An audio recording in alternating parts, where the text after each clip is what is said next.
yan ang problema eh. Sobrang mistake na nga yung ginawa ni BBM na maglagay siya ng isang politiko sa ombudsman. Inulit niya pa. Alam mo, ang isang politician, katulad na lang nito ni ombudsman, ombudsman Boying Remulla, magiging politika lang lahat ng kanyang desisyon. Siyempre may kulay yan eh. Huwag tayo maglokohan. May kulay yan at yan po ay magdidesisyon according doon sa kanyang kulay. Ngayon, ang kulay niya, kasi pabago-bago kulay niyan eh. Sa totoo lang ang mga Remulla, kung nasaan ang kapangyarihan na doon ang kanilang kulay. Ngayon, ang kulay niyan, kulay ng dugo ni Marcos. Di natin alam kung puti o pula. Wala po tayong Grabe yun ha. National Bureau of Intimidation. Hindi ako nagsabi niyan. NBI, do you want it that way? Ako nagtatanong, kasi ako bakit ko laging kinakausap tong NBI? Kasi kilala ko itong mga ito eh. Magagaling ho itong mga ito. May mga dignity. Sabi ko nga sa inyo eh, sorry to say ha, wag gumagagalit yung ibang mga kapulisan nating kaibigan nating kapulisan. Pero pagka nagkakabulilyaso na, nagkakaproblema na sa mga pulis, di ba? NBI na yung humahandle kasi nga they're professional. They're doing it the right way. They know how to handle evidence. Alam nyo ba, sa bansa natin, pasensya na, hindi po lahat ha, maraming matinong pulis. Pero sa bansa natin, marami ang pulpul na pulis. Usap ang Brave 18, yun. At grabe ho yung tanungan kasi alam mo, ito nung nagkausap kami nung abogado, sinabi ko, attorney, hindi pwedeng gusto ko pwede kong itanong lahat Hindi pwede akong pigilan, aba? Ang yabang ni Banat Bay. Sabi ni attorney, kahit ano itanong mo lang, basta wag tungkol sa asawa nila. Gago! Wag mo daw itanong, pati yung love life, wag mo itanong. Gago! Attorney, yun nga yung tatanong ko sana eh. Pag may maleta ba, marami bang jowa? Gago! Yun eh.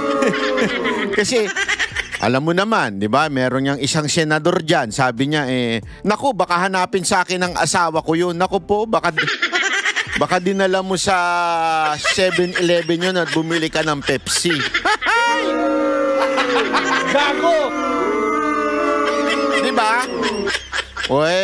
Alam mo, ito, walang biro ito Ngayon, ikikwento ko sa inyo yung aming napag-usapan. At yung aking mga sundot at mga kasi alam mo, ako, dati akong investigador. Wala akong biro, ako po ay investigador. Hindi ako nagbibiro, baka akala ninyo. Sa dami-dami ho nang nag-a-apply sa akin para sa Mocha Girls, natutunan ko na mag-imbestiga. Gago! Nagkataon lang mga alalaki ngayon ito. Yung mga iniimbestigahan ko na mga kababaihan na nag-a-apply sa Mocha Girls, iniimbestigahan natin yan. Kasi meron dyan, kasi alam nyo naman yung patakaran, bawal ang asawa, bawal ang jowa. Diba? Tapos tinatanong natin, syempre, dahil gusto nilang pumasok sa Mocha Girls, magsisinungaling na ngayon yan. Meron dyan, sasabihin, walang asawa, walang jowa. Sabi ko, sino yung nasa labas? Na nag-aantay habang nag-audition ka. Akala niya, hindi ko makikita kung paano siya ibinaba. Kasi kung grab yun, binaba siya, umalis. Tumambay. Sabi niya, sir, pinsan ko po yun.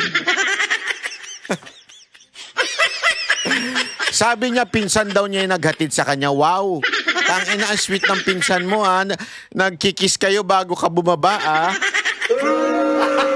Gago! Sabi ko, yan ba ang ganyan ba ang pinsan? Ang problema, hindi niya alam, may CCTV ako.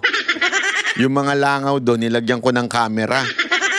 So pagka tigil niya doon, may tumungtong na langaw sa harap. Nakita ko. So ganun tayo, investigador tayo. Alam natin kung isang tao nagsisinungaling. Alam natin kung tinatarantado lang tayo, nagpapalakas. Alam natin kung sumisip-sip kasi ngayon uso yan eh. Uso ngayon yan sa trabaho. Yung, hindi, ito walang biro. Di ba mga kaibigan ninyo dyan sa trabaho ninyo? Marami dyan umaangat hindi dahil sa magaling. Hindi dahil sa kung hindi dahil sip-sip.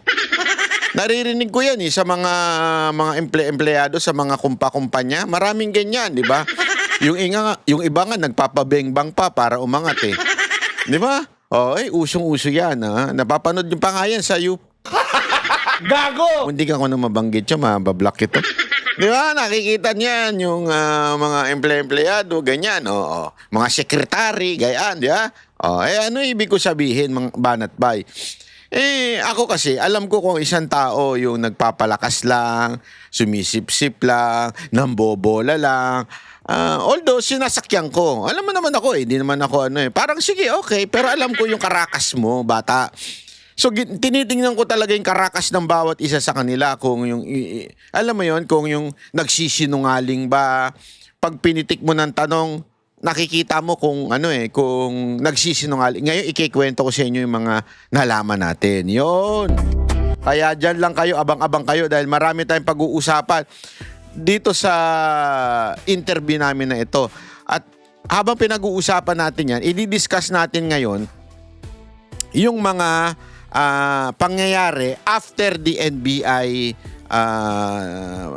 na paglusob nitong mga to sa NBI. Pag-uusapan natin yan, ha?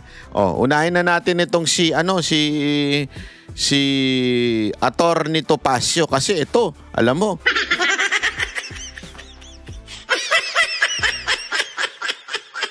Nung pinanonood natin yung nakikipagdiskurso itong si Attorney Baligod doon sa NBI, syempre, kalmado si Attorney Baligod. Si Attorney Baligod, chill. Para bang si Attorney Panelo yan. Chill lang siya. Pero nasa punto. Nasa, alam mo yon yung talagang punto per punto. Tapos nung pumasok si Attorney Topacio, ang ganda ng kombinasyon nila. Chill si Attorney Baligod, si Attorney Topacio, palusob. Talagang paatake. Naririnig niyo yung mga side comments yan, di ba? Iba talaga to si Attorney Topacio. Pareho silang matikas, magkaiba sila ng diskarte at maganda yung kanilang kombinasyon, di ba? Ito si Attorney Topacio, para bagang si Attorney Panelo, parang si Baligod, parang si Attorney Panelo, si Attorney Topacio, parang si Roque. Gago! Hindi. Walang masama doon, yun ay maganda. Kung maalala ninyo, napakagandang kombinasyon yan nung panahon ng pamamahala ni Pangulong Duterte. Ako, alam ko, sinadya ni Pangulong Duterte na kunin na spokesperson si Roque para talagang... tandaan ninyo, si Roque hindi sumuporta kay Duterte noon, ha? Alam ko, Grace po ba siya o Binay siya? Nakalimutan ko na. Pero alam ko, hindi siya kay PRRD noong una, pero kinuha siya ni PRRD. Kasi nga, iba rin yung diskarte pag umaatake. Iba rin yung kay Panelo, iba rin yung katulad nung kay Roque. Parang ganyan, si Baligod, si Panelo, at etong si Topacio, parang si Roque. Ha? No pun intended, ha? Para lang malaman ninyo, ganun ang atake nila. Kaya eto, pakinggan natin si Attorney Topacio. Yung kahapon, pinakinggan natin yung kay Baligod. Eto naman kay Attorney Topacio. May mission yan May agenda yan. Hindi para patibayin ng NBI, kundi para iharas yung kalaban ng gobyerno. Alam Ayun. naman po nating lahat yan huwag na tayong maglokohan. Ayun. Kaya naawa nga ako doon sa mga kaibigan natin sa NBI. It has such a high degree of credibility and integrity, nawe-weaponize na Nako. at nabababoy na. In the Nako. same manner na nababoy ang DOJ, nababoy ang Ombudsman. Pati Blue Ribbon Committee, binaboy na nila. Tama. Puro kababuyan na lang po ang nangyari dito sa gobyernong ito. Yan ang gusto kong bitaw. Pak! Baboy kong baboy. Attorney, kayo po ay nandoon bilang kinatawan or legal counsel ni dating Congressman Mike Defensor. Tama po ba? Opo, Saka po yun. Opo. Napanood ko po doon sa video ni former Congressman Mike Defensor kasi naka-video din siya doon sa loob habang Opo. yun nga ang pag-uusap. Nagkakaroon ng diskurso ang NBI at itong si Attorney Levy Baligod. Pwede nyo po bang mailahad muna, ano ba talaga yung nilalaman ng subpina? Ano ba yung nakasaad doon na kanilang gagawin doon sa kanilang mga pinatawag? Opo, nakalagay po doon, klarong-klaro po. At least doon sa natanggap na subpoena ng aking kliyente, na si dating Congressman at Secretary Mike Defensor, na iyon po ay for background investigation and verification.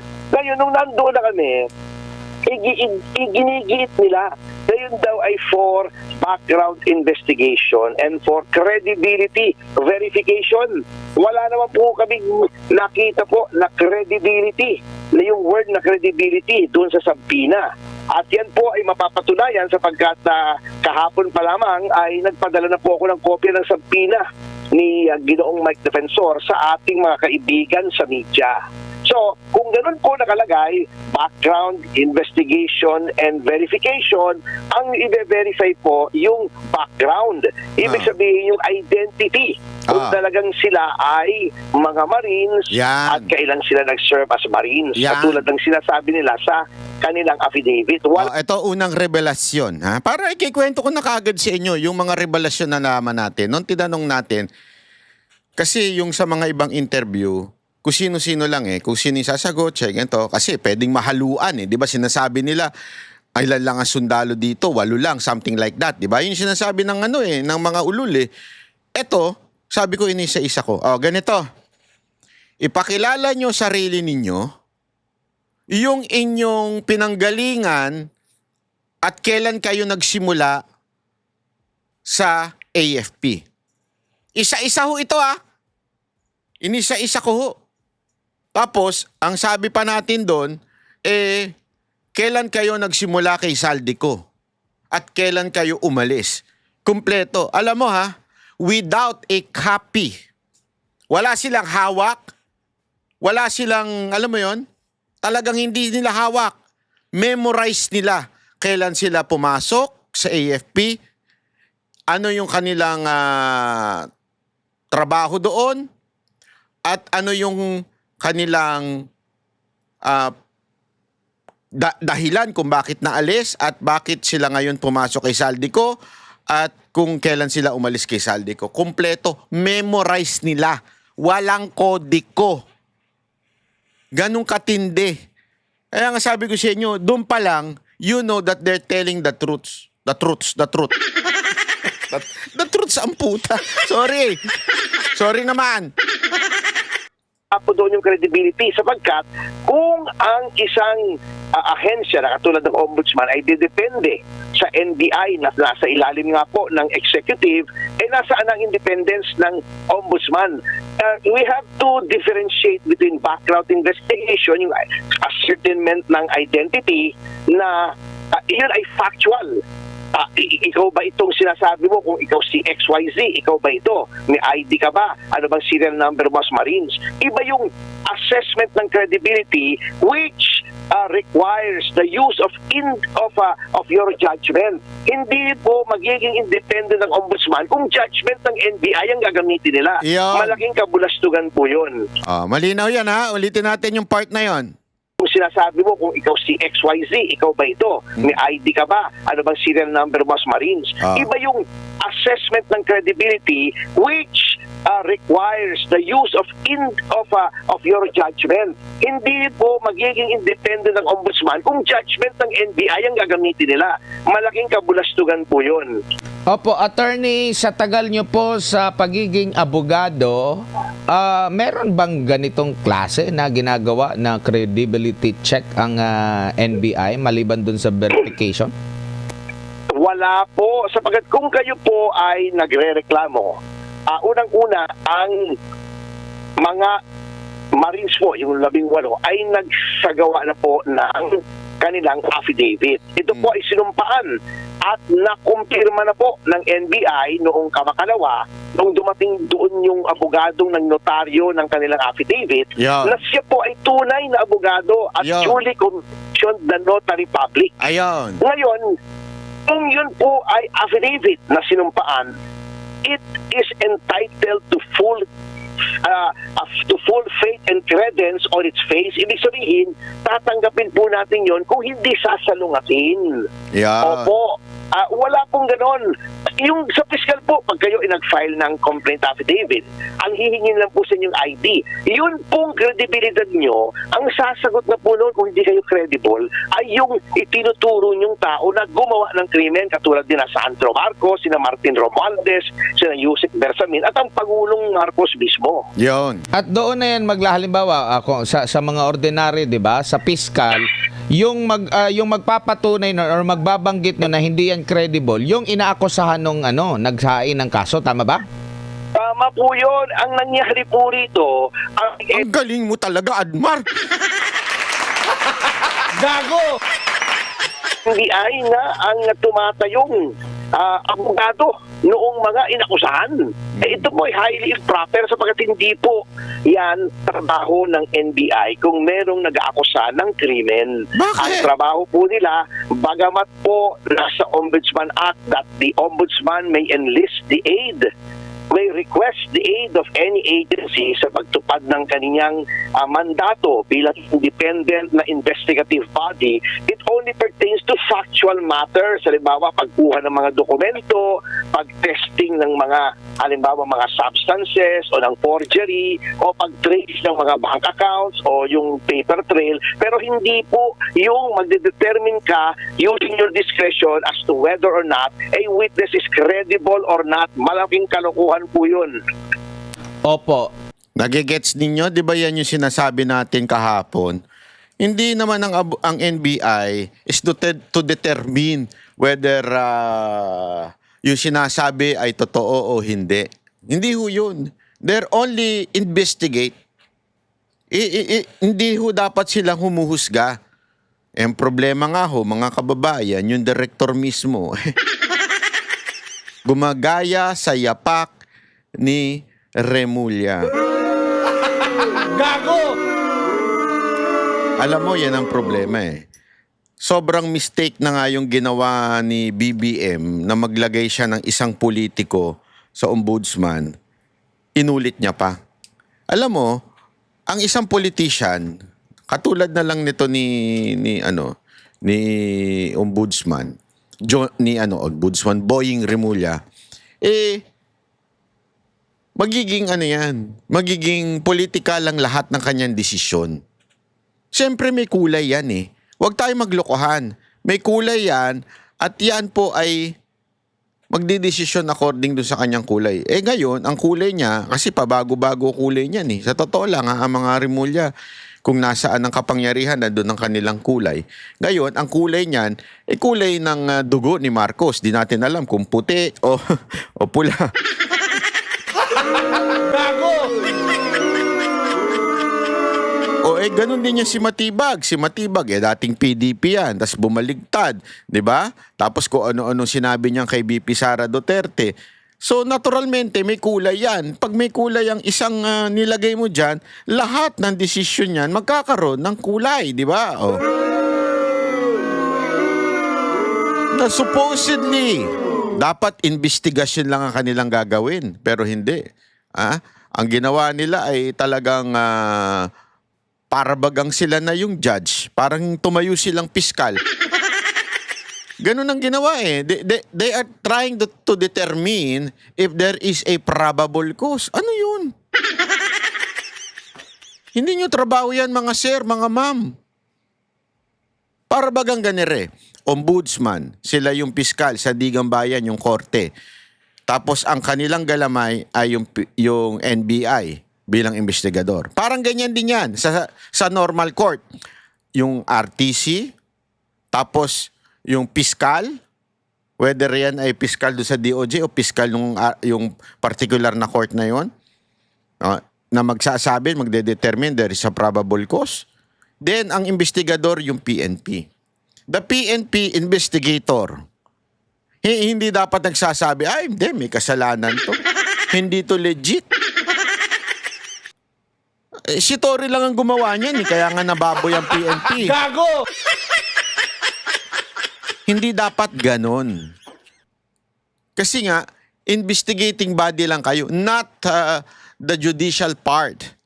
Not even the fiscal, di ba? Or the ombudsman. Mali ang ginagawa ng NBI. Sorry to say, pasensya na po. Hindi rin, parte rin po ba kung verification check lang, maliban doon sa pagtatanong doon sa mismong mga pumirma sa affidavit, hindi ba sila pwedeng kumuha din ng NBI, mag-verify sila doon mismo sa agency naman, halimbawa sa militar. 'Di ba? Meron nang nilabas din na pahayag yung militar na hindi naman lahat doon sa 18 dating mga Marines, which is yun din naman yung unang nila sa joint affidavit na hindi naman lahat sa kanila Marines, karamihan sa kanila Marines, yung isa sundalo, Army, yung isa naman reservist, attorney. Opo, tama po yun. At saka nakakatawa pa po, kasama Admar, with respect to my client. Si Secretary Defensor ba naman ay kailangan mo pang i-verify yung identity. Kaya nga, kung makikita niyo yung video, sinasabi ko, hindi niyo makilala na kung ito o hindi si Mike Defensor, lahat naman nakakakilala. So it is absurd. Yung with respect to the wife of Secretary Defensor, mga matindi akong abogado, ang gusto daw nilang malaman nung una, ay yung mga lumabas sa pahayag ay sapagkat may ginamit daw sa sakyan doon na rehistrado sa pangalan ni Ginang Julie Defensor. Hindi ba nila makukuha sa LTO yun? Plate number lang naman yun. Kaya pinaglululoko po talaga tayo nitong NBI. Pero bakit? Grabe, no? Pati yung asawa, yung mapakagandang asawa ni Congressman Mike Defensor, tinanong pa. Kasi nga, sabi nga, nasa pangalan daw niya. Ganun talaga minsan eh. Di ba? Minsan talagang asawa mo, ala naman hindi mo bigyan ng kasasakyan yan. Porkit ginamit yun, meron na siya agad kinalaman. Ano yun? At saka bakit mo pa, supposedly verification lang ha? Di ba? Pwede naman malaman. Tama, pwedeng malaman sa LTO. Po sila nasali kung halimbawa nagpagamit lang ng sasakyan, parte ba yon ng affidavit? Hindi ba yung mismong laman ng affidavit yung pag-usapan mismo? Hindi yung sino yung nagdala doon sa mga tao na ito, ganito, ganyan, sino yung mga pati nga yung witness, Opo, tama natatanong, po pati yung yun. mga abogadong nagnotaryo. Opo, tama po yun. Nililihis nila yung usapan. Hindi po kailangan yon in assessing yung affidavit. They should be confined to the to the four corners of the affidavit. Ngunit, alam naman natin ang pakay nitong mga ito. It is to harass and intimidate the witnesses. Alam niyo Yan. po, in the same manner that Jesus Crispin Remulla was appointed as ombudsman. Yeah. Ganito rin po yung ginawa kaya si Matibag ay ginawang NBI director. May mission yan eh. May agenda yan. Hindi para patibayin ng NBI, kundi para iharas yung kalaban Nako. ng gobyerno. Ayaw. Alam naman po nating lahat yan eh. Huwag na tayong maglokohan. Kaya naawa nga ako doon sa mga kaibigan natin sa NBI. It is such it has such a high degree of credibility and integrity nawe-weaponize na at nabababoy na in the same manner. Alam mo, maraming nanonood sa ating NBI at maraming professional dyan. Don't allow this. Sorry pero syempre, nadadamay lang kayo sa inyong direktor. Pero wag niyong payagan na ma-weaponize kayo sa politika. Di ba? Kasi sayang naman yung integridad ninyo. Unless nawala na talaga. Hindi ako naniniwala na nawala ang integridad ng NBI. Dahil ito'y mga matitikas na abogado at alam nilang tama at mali. Alam nila, sigurado ako, 100% alam nila na mali ang ginagawa ng direktor nila. 100%. Alam nila yan. Alam nila na pinopoliticize. May narinig nga ako sabi, di umano sabi. Pwede ko ba i-chismis? Sige na nga. Narinig ako dyan sa loob kasi hindi nyo alam, binulsa ako ni Jack nun Hindi. May narinig ako nun, sabi. Hindi ang NBI ay si Director Matibag. Yun lang. Ibig sabihin, they have different sentiments with the new director na si Matibag. It doesn't, sabi nga parang it does not represent us. Yun ang sinabi. Which is, eto lang mga kababayan. I understand you know the truth, you know what is your job, but that is not the question. The real question is, are you going to stand up for the truth? Or you are going to allow it to happen? Kasi, I understand, mahirap. Pero, we need heroes right now. Diba? We need heroes right now that will stand up for the truth no matter what is the consequence. Marami nga sa inyo, pinupuri pa nga itong mga kasundaluhan na ito eh. Etong mga ex-marines pinupuri ninyo dahil sa pagtayo. Sana hindi nyo lang puriin. Sana tumayo din kayo sa likod nila. Hindi patago, pero talagang manindigan para sa bayan. Kasi kung magpapagamit din kayo, wala kayong pinagkaiba sa direktor nyo. Yan ang totoo.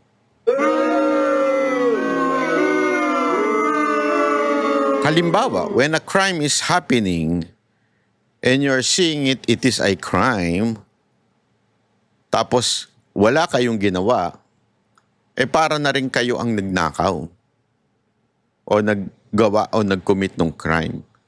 So what would I mean? Sana lang tumayo po kayo at sabihin ninyo na hindi kayo magpapagamit. Ngayon, kung yan will cost your job or sana protektahan yung isa't isa para sa inyong paninindigan. Yun lang ang sa akin po. Napaboy ang DOJ, napaboy ang Ombudsman. Pati Blue Ribbon Committee, binaboy na nila. Tama. Puro kababuyan na lang po ang nangyari dito sa gobyernong ito. Opo, meron po kayong nabanggit po, attorney, na first time yung marinig na meron ding sumpina ang ombudsman. Paano naman ito makaka-apekto?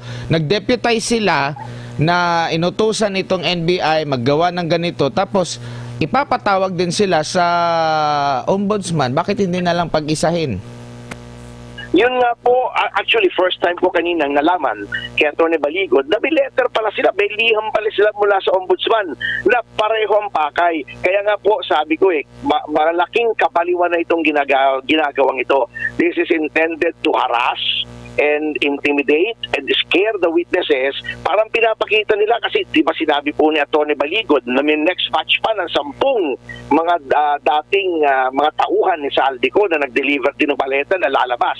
Parang sinasabi nila na pag kayo ay lumabas pa at kayo ay nagtestigo pa laban sa mga matataas na opisyal ng pamahalaan, eto sasapitin nyo, puro abala kayo, puro harassment kayo, puro pambibwisit ang gagawin sa inyo. Opo. Feeling ko yun din yun yung talagang purpose para yung mga susunod pa. Kasi ang purpose nila talagang to intimidate. Tingnan mo, ginamit nila, wineponize yung ombudsman, wineponize yung NBI.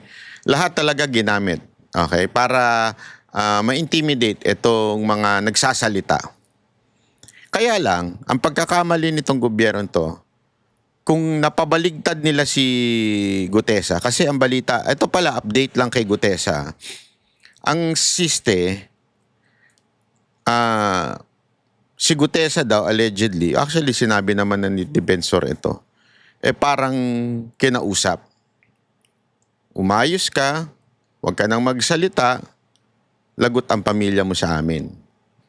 Siyempre, si Gutesa naman, dahil sa, sabi ko nga lahat na, madali, wag lang pamilya. Talagang, alam mo, matindi yung sinabi ng abogado dyan, ng isang ex-marine, nung sinabi ko yan. Kasi sinabi ko yan Kasi di ba, si Gutesa, gano'n na nangyari. Eto, sabi, nung kay Gutesa naman, so pumunta siya sa ibang bansa. Tapos, pumirma siya ng parang, iniiba niya yung kanyang statement before. Parang nag-retract siya ng statement niya before. Okay? At nandun, pinilit lang daw siya kung ano-ano. Okay? Ngayon, bakit di lumalabas yan? Ang sabi daw kasi, lalabas yan pag naharap na sa kaso, yung mga tinuro niya, which is I think Martin Romualdez and Martin Romualdez. So ilalabas daw yun, yung retraction niya. Pero as of now, hindi pa. Okay? Ganun daw ang nangyari. So, kinausap nga daw siya ng asawa, according to dun sa kwento nila, Congressman Mike, na kinausap daw at sinabing, ba't ka naman nag-retract? Sabi, kasi nga, kayo na ang dinadali. Di ba? Tapos, tinanong ko ngayon yan dun sa mga ex-marine. Sabi ko sa kanila, mga boss, mga sir, naintindihan ko, kasi ito ang katanungan ng taong bayan. Lagi kayong tinatanong ko, hanggang saan ba kayo maninindigan para sa bayan? At sabi ko nga, sa tingin ko at sagot din ni Atty. Baligod, hanggang dulo. Diba? Tatapusin nyo itong laban na ito hanggang dulo. Ang tanong ko, paano kung ang inyong pamilya na ang tinakot? Kasi maintindihan ko Kung ikaw takutin, kaya mo lumaban. Pag ikaw ang binash, kaya mo lumaban. Pero pag pamilya na ang iyong tinakot, yan, medyo nagkakalambutan na ho dyan. Kasi talaga naman, di ba? Galawin mo ng lahat, wag lang ang pamilya. Talaga medyo maaano tayo dyan. Ito, matindi. Alam mo, sagot tong isa. Kami nagsasabi ng totoo. Kami, wala kaming ibang intention or something, wala kaming ibang motivation. Sinasabi namin ng totoo. Kami ito. Kami ang inyong anuhin. Pero pag dinali na ang aming pamilya, gulo na to. Hindi, totoo. Yan ang abangan ninyo. Ewan ko kung lalabas yan o lumabas na. Basta abangan ninyo yan. Yan ang sinabi nila. Talagang akala ko nga sasabihin pag pamilya na ang dinali, pag-iisipan na namin kung anong gagawin namin. Hindi, sabi, pag pamilya na ang ginulo, magkakasubukan tayo. Oy, sabi ko nga, malupit talaga ito mga to. Iba. Nagulat ako. Kasi ganun ang ginagawa Tingnan ninyo, sinasabi nga ni Atty. Topacio dito, ini-intimidate yung 18 para hindi pa lumabas yung iba. Marami pang lalabas pero ang problema kasi, again, di ba, tulad ng sinabi ni Atty. Baligod, sinisecure muna yung mga pamilya. Sinisigurado muna na safety sila kasi sobrang demonyo ho ng gobyernong ito. Sobrang grabe ho ang ginagawa. Meron pong panayam naman, kinuha yung komento ni NBI Director. Sinasabi po ni NBI Director dito na si Attorney Melvin Matibag, ang sabi niya rito, yung daw mga individual na humarap sa NBI, hindi raw sumagot sa mga pagtatanong patungkol sa kanilang mga affidavit. Sabi pa niya rito, contradict daw ito sa earlier statement ni Baligod, Attorney Baligod, na handang makipag-cooperate ang mga ito sa NBI. Quote and quote, sabi ni Attorney Matibag, ang sinasabi nila, yung subpoena raw parang sa background check. Pero pag tinignan nyo po natin yung subpoena, malinaw naman yung nakalagay na verification dahil doon sa joint affidavit na issue po nila.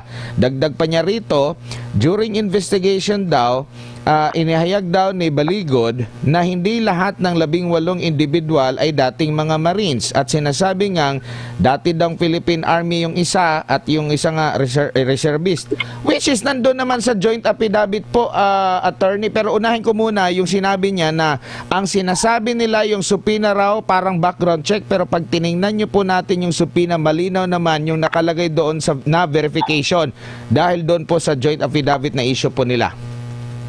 Huwag kayong magpapaniwala dyan kay Matibag. Katulad ng sinabi ko, he was sent there for a reason. Yan. And the reason is para guluhin, para iharas. Hindi na po investigasyon yan. Grabe, derechuhan. Derechuhan, yan ang bitawan. De, pero okay din yung si Atty. Baligod. Tama yung ginagawa niya. Tama rin ang ginagawa nito ni Atty. Topacio. Talagang bumibira siya. Harassment na yan, intimidasyon na yan. National Bureau of Intimidation na po ang ginawa dyan. Very clear po doon sa subpoena.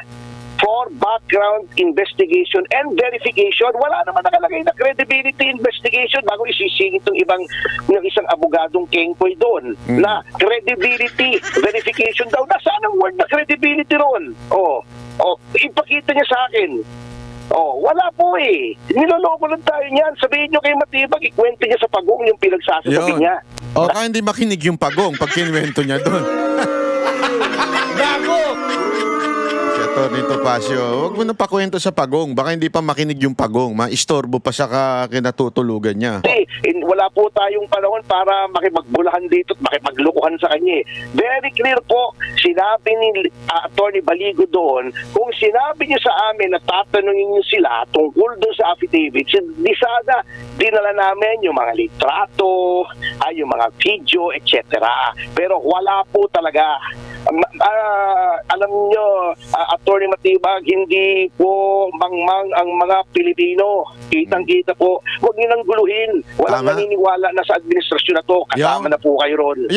Opo, ito ng pangalawa, sabi niya dito, so mayroon na nakaagad na diferensya doon, di ba? Sabi ni Matibag. Tapos doon pala, sinabit nilang dokumento, yung Army, reservist yung isa, hindi naman talaga siya Army. Pero, kumbaga, doon naman sa affidavit, gaya nga na nabanggit natin kanina, malinaw naman doon po na naka-indicate. So, possible ba hindi nabasa nila yung affidavit? Baka po, merong ibang substance na na-ingest si Atty. Matibag, kaya medyo naapektuhan ng kanyang comprehension. Kasi talaga naman po, alam nyo, do not take anything that guy says seriously. Talagang ang papel niyan ay para guluhin ang issue. Prejudge na yan eh. Kaya nga po kami, ayaw na namin sumagot ng kahit ano at sabi namin, pwede ba excuse na kami? Kasi wala po tayong panahon pagka alam nating tinatarantado na tayo, bakit naman tayo makikipaglaro? Diba? Opo. Pero saan po kaya ang tunay na laban dito, attorney? Kasi ang pinag-uusapan pa lang dito, yung sinasabi nila, yung verification, pati yung legitimacy noong nagnotaryo, pati nga yung bishop na naging witness, ipapatawag din. Kailan ba ay imbestigahan kung gaano katotoo itong sinasabi ng mga dating sundalo? Yun po yung tanong dito ng taong bayan kasi seryoso at sinasabi nga nila na marami din silang ebidensya at mga videos. Opo, hindi po imbestigahan yan. Huwag na kayong umasa. Kanina, tinatanong ko yung sa Special Action Unit, yung si Atty. Raimundo. Sabi ko, kasi sabi nga ng aking kliyente na si Mike Defensor, you are investigating a non-crime. Bakit itong mga affiance ang iniimbestiga nyo? So, tinanong ko siya. Baligtad eh, no? Hindi, tingnan mo yung logic sobrang baligtad eh. Di ba? Ikaw yung nag-aakusa. Sila yung nagsasabi, nakita namin yung crime na nangyayari. Eto, kami mismo, witness dun sa crime na nangyari, nakita namin. Nagsumbong ka sa pulis. Sabi ng pulis, alika. Imbestigahan ka namin. Ha? Gago! Eto, ladies and gentlemen, common sense lang Sa mga nakikinig din ng political dyan, tanga ka na lang pag hindi mo nakita to. Tanga ka na lang talaga. Mantakin mo sabihin ba naman, ikaw na ngayon nagsusumbong, opo, nakita po namin. Kasi, sino ba nag-declare that merong nakawan? Marcos himself declared it. Mahiya naman kayo. Siya mismo nagsabi. Tapos, yung mismong inakusahan nila, si Saldico. Inakusahan nila, nagsalita. Tapos yung mga tauhan mismo ni Saldico na nagmudmud nung mga mali-mali tampera. By the way, highway May isang malupit na senador. Antindi ng natanggap na mali-maleta. Lagot talaga ito sa asawa niya. Kung hindi dumating yung maleta sa asawa niya, saan niya dinala yun? Gago! Hindi niya madideny At alam yung address na pinaghatiran Nabanggit dyan sa interview natin. Alam mismo doon sa address, hinatid. Tapos tinanong ko nga paano nyo nasusure na kanila nga yun? Kasi nakikita po nila mismo minsan yung tao O minsan yung opisina may pangalan. Yung iba naman, talagang nakikipag-meeting kay Zaldico ha. Tapos paglabas may daladalang paper bag. Sa paper bag ata umaabot ng 4 million to 5 million. Alam nyo, sabi ko nga, ang laki naman ng paper bag. Oo, malaki. Malaki yung mga paper bag eh. Malalaki daw talaga yung paper bag. Para syempre mabibit-bit. Hindi, kasi pagka sa mga mali-maleta, alam naman bit-bit ng senador yung maleta. O bit-bit nung isang congressman ng maleta. So paper bag.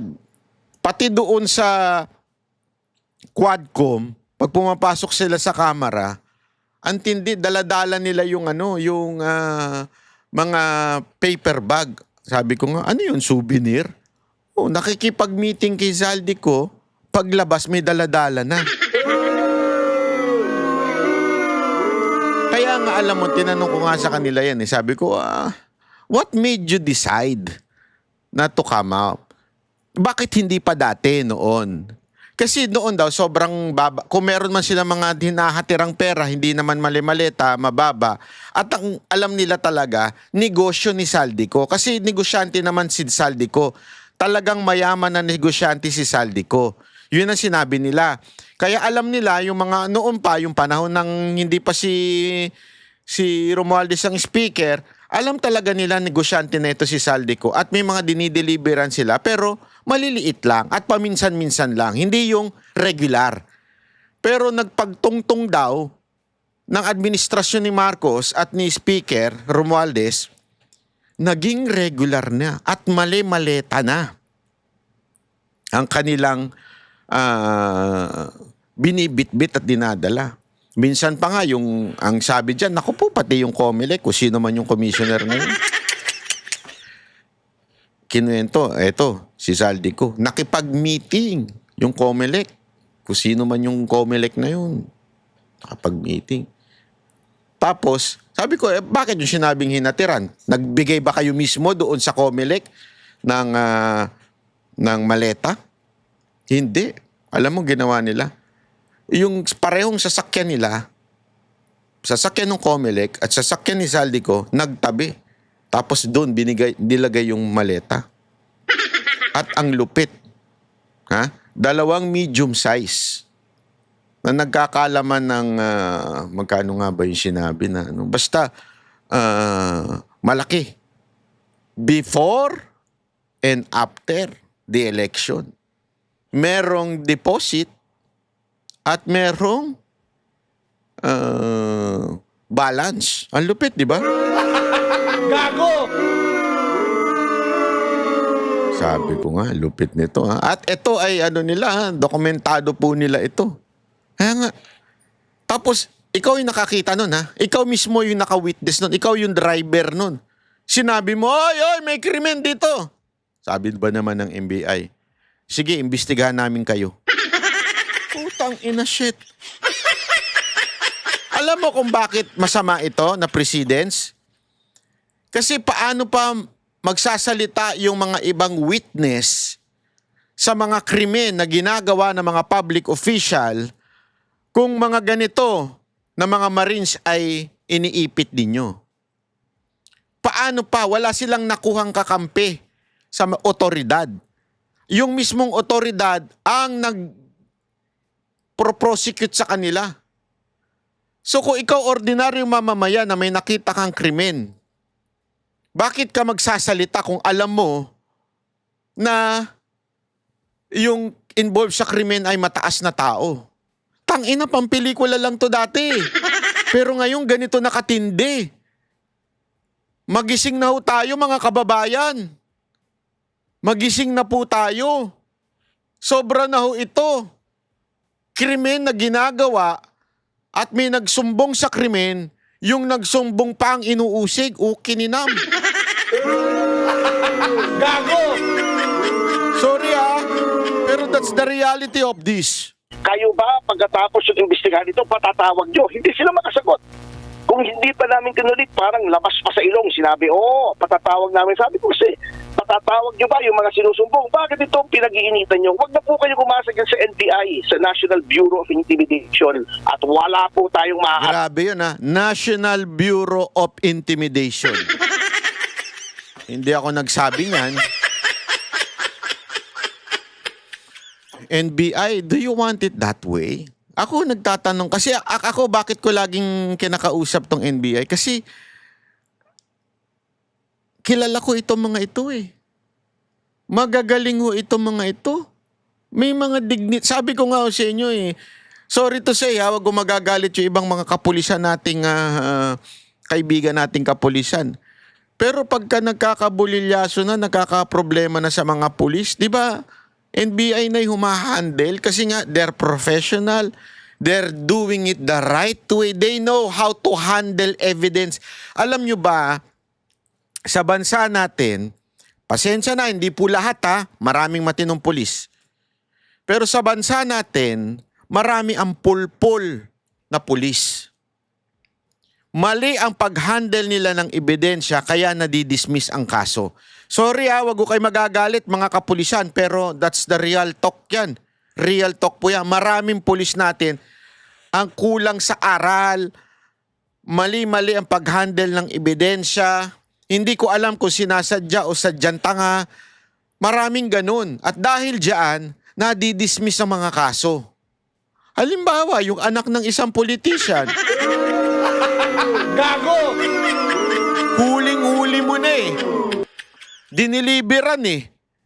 Tapos dahil na-mishandle lang yung ebidensya, na-dismiss yung kaso.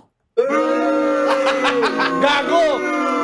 At hindi lang yan ang unang pagkakataon. Maraming pa hong ganyan. Hindi lang naibabalita ho. Pero itong mga NBI, marami ho sa kanila professional mag-handle ng ebidensya. Kasi nga po, ang requirement dyan, ang mga agent nila dyan, abogado o CPA, di ba? So, yung mga abogado dyan na talaga nasa field, yung mga agent nila, talaga namang kabisado yung batas. Napaka-importante niyan, criminal law. Napaka-importante niyan sa mga lawyer.